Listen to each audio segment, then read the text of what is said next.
ngo isezerano ry'umwana w'umuntu ngo rirangirana n'iminsi ya muntu. Icyakora Uwiteka iyo ari we usezeranye rihoraho kubera ko nawe ahoraho. Inkuru y'incamugongo, inkuru ikomeje gushengura imitima y'abantu bagiye batandukanye. Ni umubyeyi witabye Imana ku itariki 21 z'ukwezi kwa mbere umwaka w'2026, ariko yari yaranavutse mu mwaka w'1996. Murumva yari akiri muto cyane. Ni umubyeyi urupfu rwe rwatunguye benshi nk'abantu. Ubu buzima tubayemo, Mana yanjye sinzi ukuntu nabivuga. Uyu mubyeyi ukuntu yaje kuza kuba ngo yakwitaba Imana biteye agahinda, nibyo ngiye kuza kuba nakugezaho.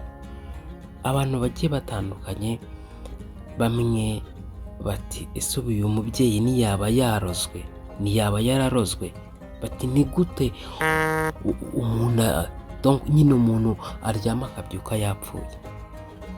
Wenda ibyo bibaho, birasanzwe, sometimes nyine bijya binanabaho, ariko nk'abantu, Mama Ravi urupfu rwe rwashenguye imitima ya benshi. Amakuru avuga ko uyu mubyeyi ngo yagize gutya arwara umutwe. Muri uko kurwara umutwe ari nawo ngo wamuviriyemo n'ubundi gupfa.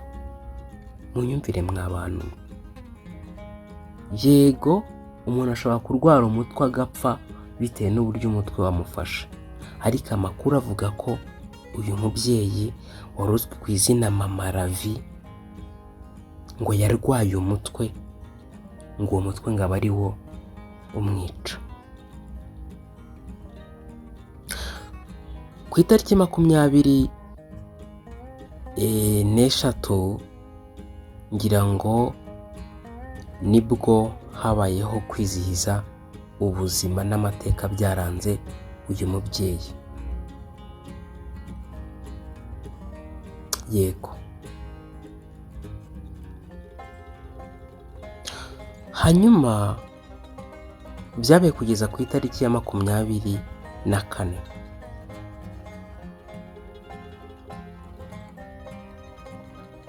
isaha y'isaa 11 zuzuye nibwo hanabayeho n'umugoroba wo kumusengera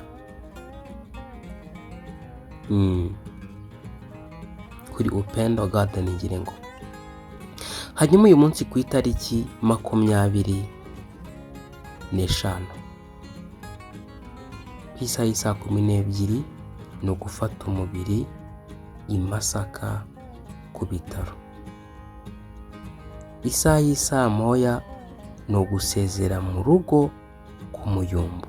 Ngira ngo uyu mubyeyi ni naho yari atuye, hano ku Muyumbu usa n'ugeze Rwamagana hafi na Nyagasambu gutyo.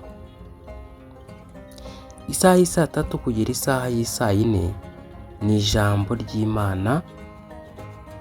Yego, hanyuma isaha y'isaa 6 ni ugushyingura i Rusororo. Isaha y'isaa 7 ni ugukaraba Upendo Garden Kabuga n'ubundi. Isaha y'isaa 10 zuzuye ni ugusoza usezera uyu mubyeyi. Muhumure, nubwo bitoroshye, ariko Uwiteka abahe ihumure. Ariko kandi ubwo twizeye yuko Yesu yapfuye akazuka, aba ari nako twizera yuko Imana izazanana na Yesu abasinziriye muri we. Ndakubwira baramubwira ngo abazima bazi ko bazapfa, ariko abapfuye ntacyo tuzi. Naho Yesu we yatinda, urupfu rwo ntirutinze, ariko kandi urupfu nirushaka warwo ujye utumbira Yesu kubera ko ari we uzakugeza mu ijuru amahoro. Mwundire tunyuze n'amaso mu bitekerezo by'abantu bagiye batandukanye. Uyu nguyu yitwa Janet yagize ati mwihangane biragoye. Uyu nguyu yagize ati nta kundi gusa biragoye kubyakira.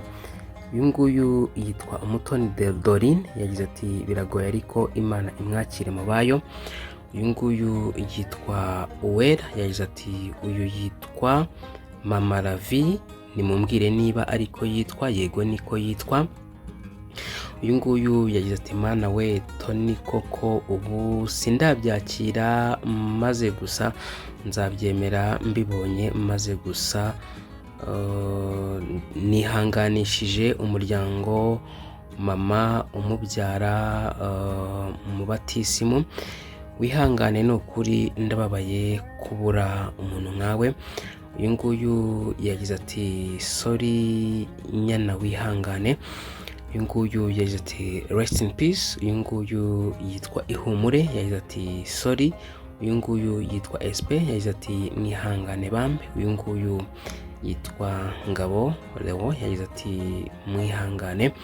Uyu nguyu yitwa Kenny yagize ati ariko Mana mwihangane pe gusa biragoye.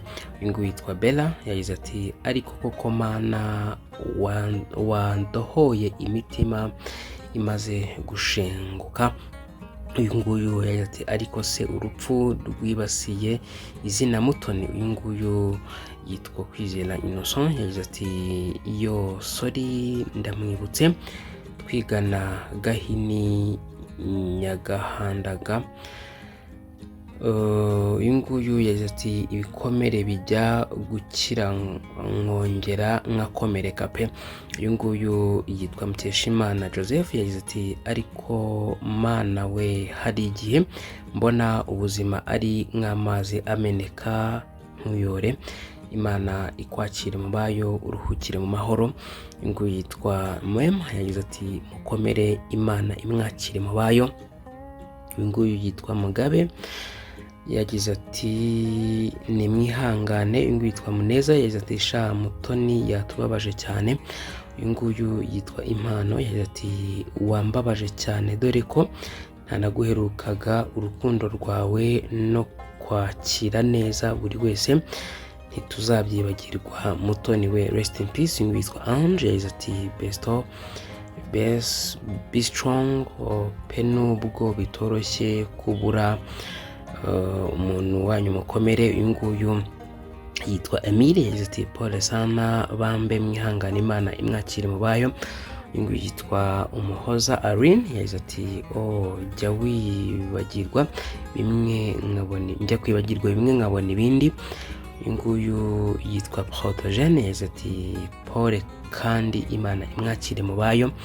Uyu nguyu yitwa Steven yagize ati sorry bambe. Uyu nguyu yagize ati bazina wanjye rest in peace Nyagasani Yezu akwakire. Uyu nguyu yitwa Liliane yagize ati Mana komeza imitima y'abasigaye. Uyu nguyu yitwa Isimbe yagize ati pole sana. Uyu nguyu yitwa Esther yagize ati may God comfort you dear. Uyu nguyu yagize ati pole Imana imwakire mu bayo. Uyu nguyu yagize ati mwihangane. Uyu nguyu yitwa Umutoni Penina yagize ati Umutoni DC. Uyu nguyu yagize ati none se yazize iki. Uyu nguyu yitwa Kenny yagize ati ndabona ubutumwa yabufatanije. Uyu nguyu yagize ati pole sana. Uyu nguyu yitwa Esther yagize ati ihangane. Uyu nguyu yagize ati yo mwimpore kandi mwihangane.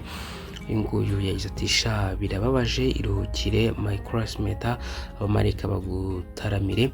Uyu nguyu yitwa Kangabire Josephine yagize ati dukomere ibyiza nuko asinziriye ahubwo atapfuye.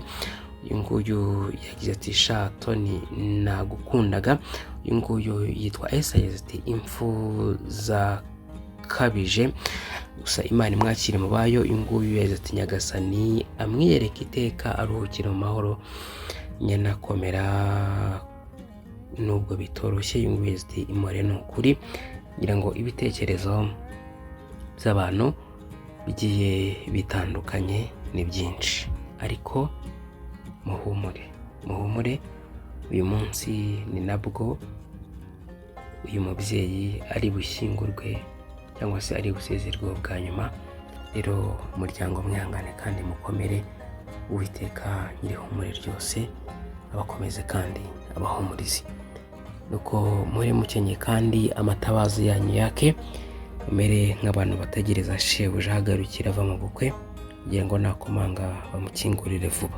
Hahirwa abagaragu shebuja azaza agasanga bari maso. Ndababwira ukuri yuko azakenyera akabicaza akabahereza. Naza mu gicuku cyangwa mu nkoko agasanga bameze batyo, bazaba bahirwa. Namwe mumenye ibi yuko iyaba nyir'inzu yamenyaga igihe umujura azazira, yabaye maso ntiyakunze ko inzu icukurwa. Aya ni magambo nshatse kuvuga ngo namwe muhore rero mwiteguye, kuko umwana w'umuntu azaza mu gihe mudatekereza.